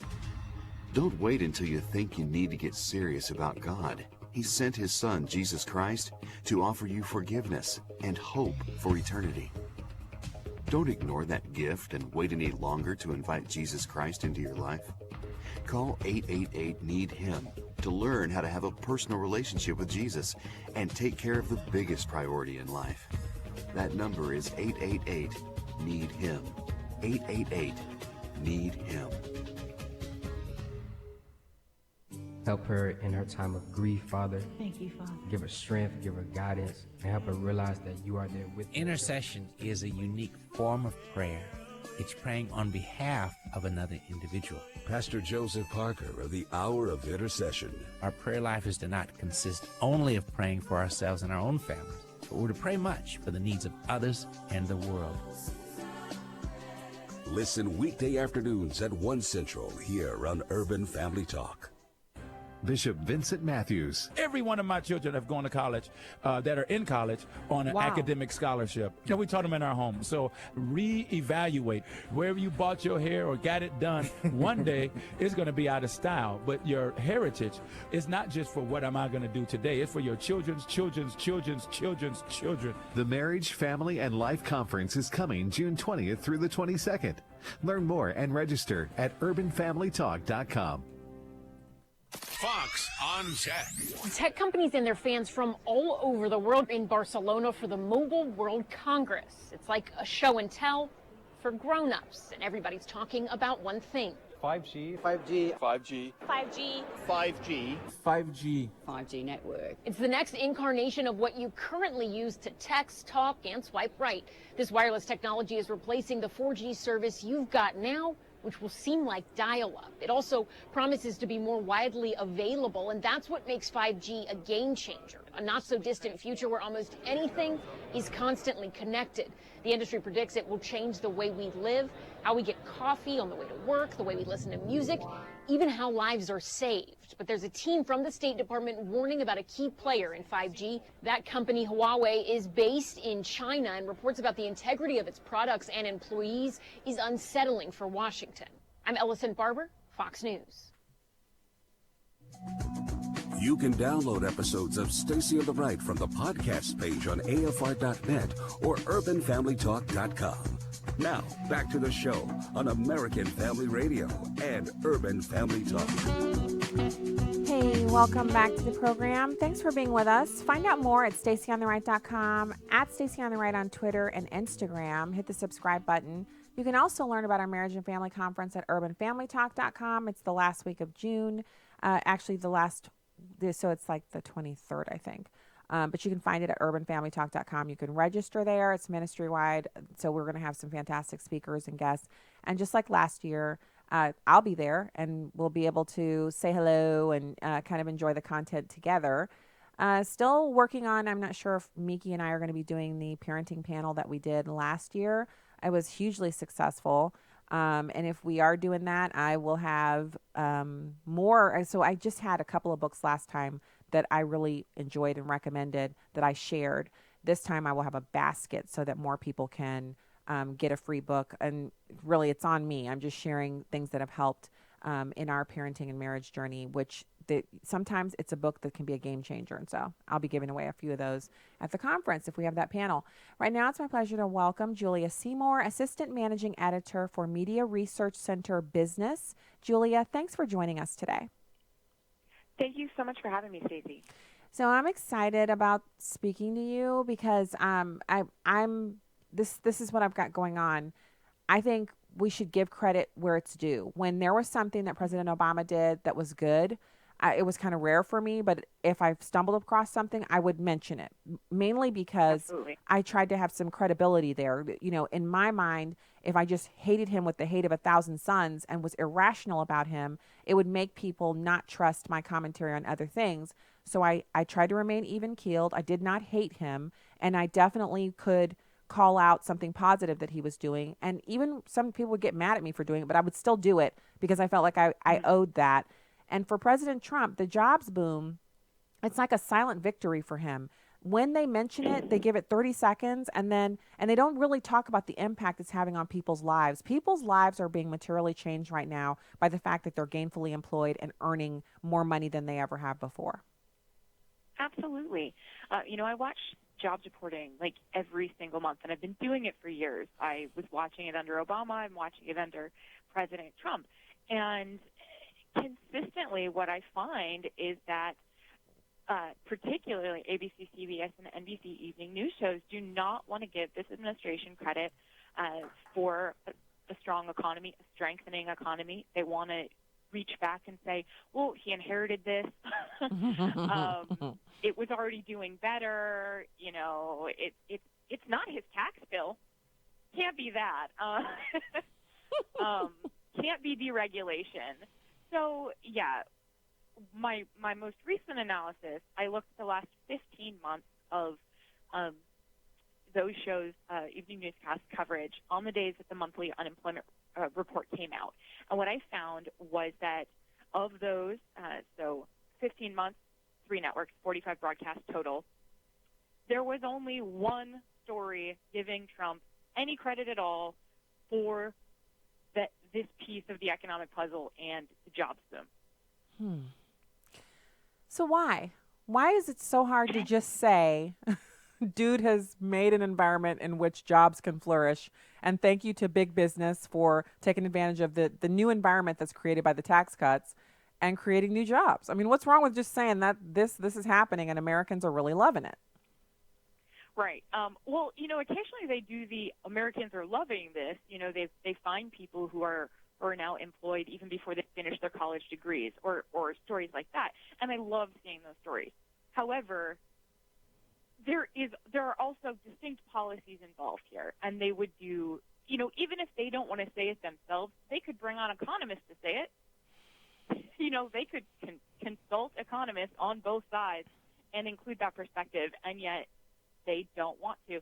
I think this just goes back to they're so opposed to so many things this administration and President Trump want to accomplish that they just don't want to give him any positive stories to work with. And yet, he's tweeting every great jobs report. President Trump is on Twitter, and he's like, we got a great jobs report today. And sometimes they have to admit that he's talking about it, but they don't reinforce what he's saying hardly ever. No, like I said, one story out of those 45. That's amazing. Nights of coverage. That's kind of amazing. That's crazy. I will, you know what, Julia? Okay, so I'm going to also say, I think one of the reasons why they just can't give him credit on the jobs is because it's one of those fundamental bedrock type things. If you're unemployed, everything in your life is really rough, right? You're not enjoying your kids. You're not enjoying anything you have that's good. You can't enjoy it because you don't have a job and everything's in jeopardy. And if you do have a job, it may be that it's not the job that you want, but if you have one, at least you can enjoy the other parts of your life that are going well. But if you're in an economy like this one now, where there's 7.5 million openings in the STEM field, and you maybe are in the STEM field or you just graduated, with a degree in some kind of STEM field, you're thinking, this is not exactly like they told me when I went into STEM that I'd have great opportunities, but this is beyond. And a lot of families are experiencing the kind of growth in their economic picture that they just couldn't get under President Obama. And so it's a stark contrast. And I think it makes people wary of changing things. Like, if the jobs market stays the same, right? Why would you want to change who was in office and who was running Congress and the Senate?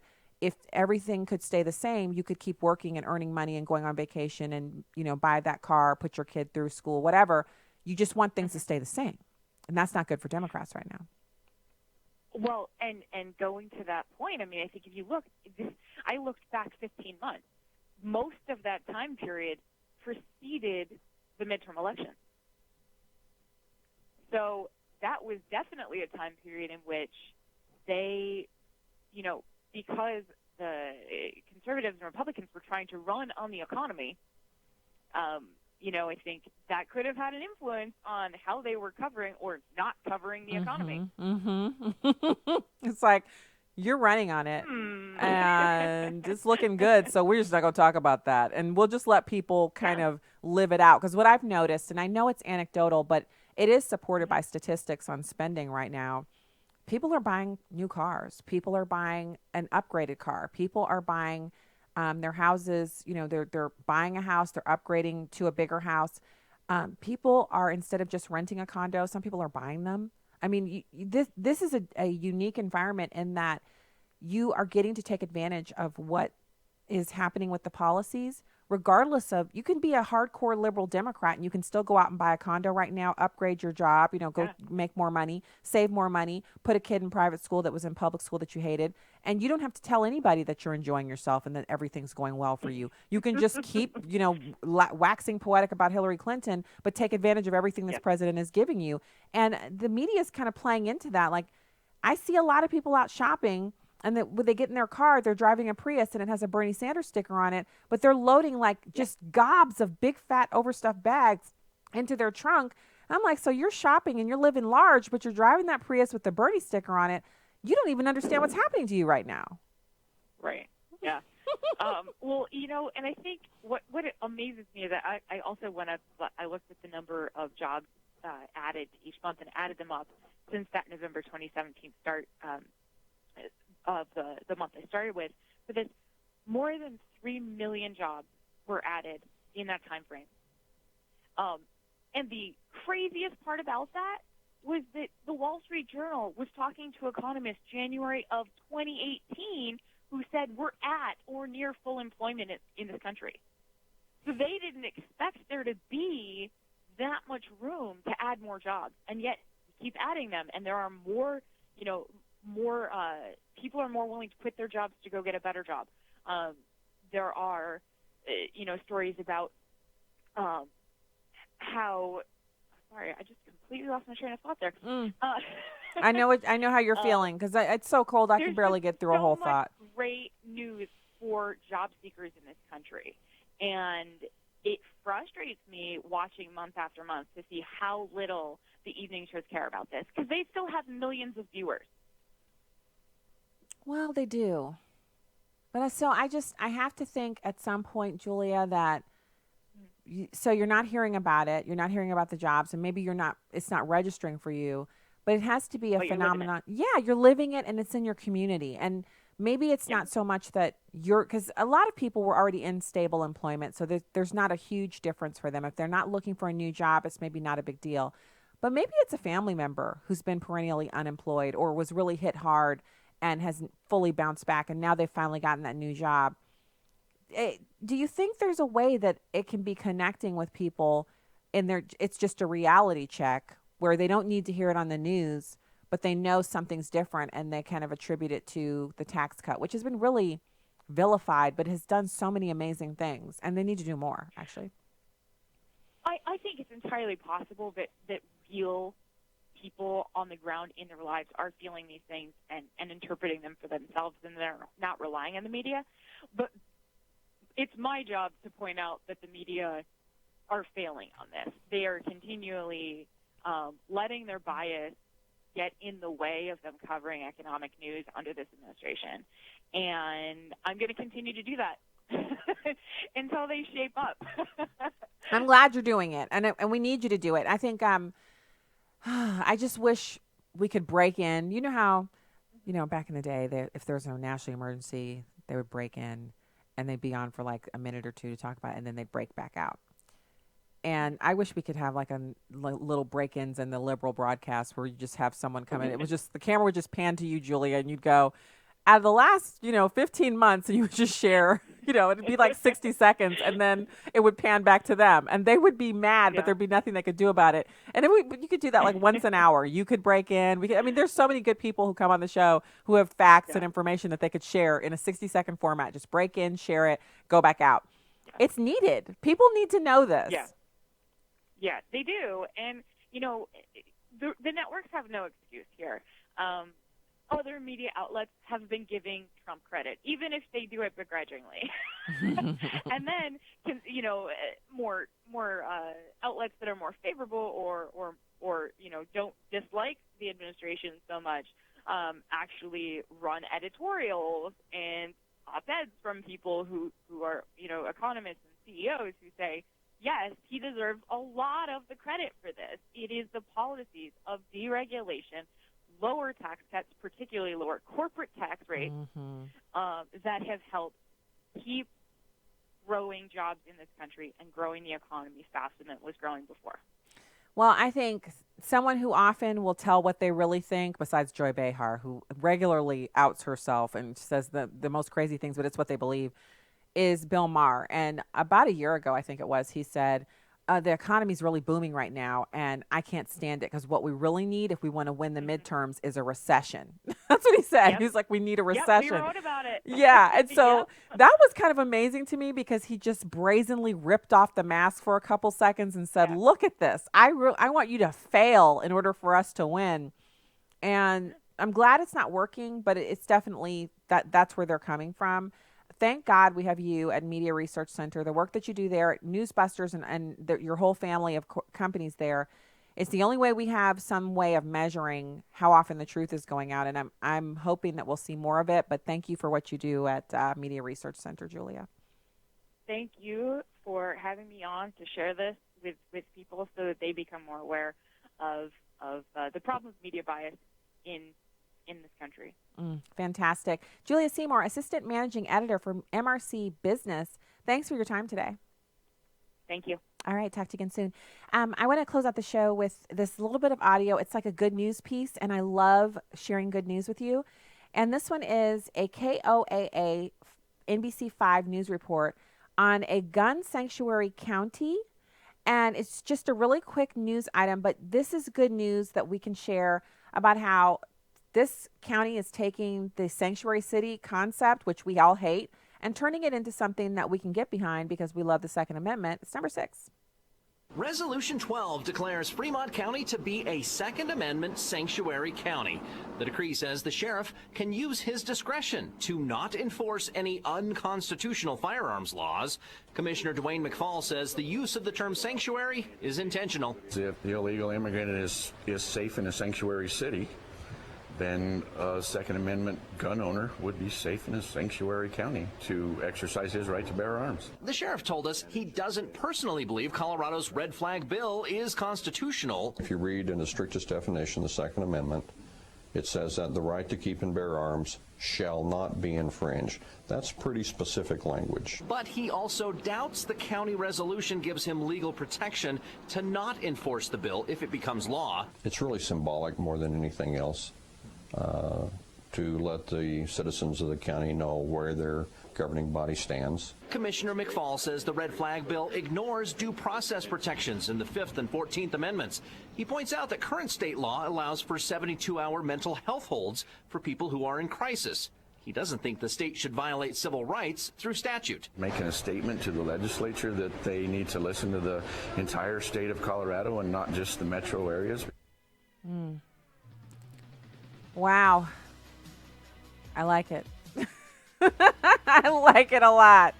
It's largely a symbolic gesture, but I still think it's awesome to see them pushing back in this way. God bless you from the heartland. Until tomorrow, StacyOnTheRight.com. God bless.